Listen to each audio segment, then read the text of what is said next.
కుటుంబంలో ఒక్కరికే యువ వికాసం తుది దశకు లబ్ధిదారుల ఎంపిక 1-2 రోజుల్లో ప్రక్రియ పూర్తికి చర్యలు. జూన్ 2న అర్హులకు పత్రాలు జారీ. దరఖాస్తు చేసుకున్న 16,23,000 అభ్యర్థులు అంటూ చూస్తున్నాం. సో మొదటి విడతలో 1,00,000 రుణాలు.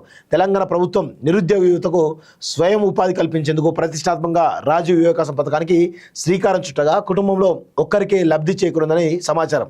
ఇప్పటికే ఈ స్కీమ్కు సంబంధించిన దరఖాస్తుల గడువు సైతం ముగిసింది. యువ వికాసం పథకంలో రుణాలు పొందేందుకు 16 లక్షల మంది దరఖాస్తు చేసుకున్నారు. ఈ పథకం కింద ఇప్పటికే జిల్లాలో క్షేత్రస్థాయి పరిశీలన ప్రక్రియ ప్రారంభమైంది. జిల్లా మంత్రులు అనుమతితోటి లబ్ధిదారుల ఎంపికలు సైతం పూర్తి చేసినట్టు తెలుస్తూ ఉంది. సో ఇక్కడ సేమ్ దళిత బంధు ఏ విధంగా ఉందో దాని ప్రకారమే ఈరోజు యువ వికాసం కూడా ఉండేటువంటి అవకాశం అయితే కనబడుతుంది.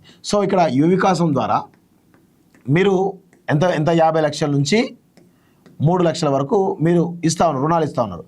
సో వీళ్ళు ఆ డబ్బుతోటి ఏం చేయబోతున్నారు? 50,000 టు 3 లక్షల వరకు ఇస్తున్నారు. ఏం చేయబోతున్నారు? ఇప్పుడు దళిత బంధు ద్వారా 10 లక్షలు ఇచ్చిర్రు. ఏం చేసారు వీళ్ళు? దీని ద్వారా 10 లక్షల ద్వారా ఏ కుటుంబమైనా బాగుపడ్డదా? కేవలం 10% మాత్రమే. తెలివి కళ్ళు కొంచెం దాన్ని వాడుకుందాం, భవిష్యత్తును నిర్మించుకుందాం అనుకున్న వాళ్ళ వరకు మాత్రమే 10% మాత్రమే ఈ దళిత బంధు తోటి బెనిఫిట్ పొందిరు. మిగతా 90% మంది ఈరోజు అన్ని రకాలుగా ఇప్పటికి కూడా ఆ 10 లక్షలు యూటిలైజ్ చేసుకోలేక ఇబ్బంది పడుతూ ఉన్నారు. సో దీనిలో 3 లక్షల రూపాయలు 3 లక్షల రూపాయల నుంచి 4 లక్షల రూపాయలు కమిషన్తో మీరు గత ప్రభుత్వంలోని ఎమ్మెల్యేలు. సో ఇప్పుడు యువ వికాసం ద్వారా కూడా మీరు ఈ డబ్బులు ఇస్తూ ఉన్నారు.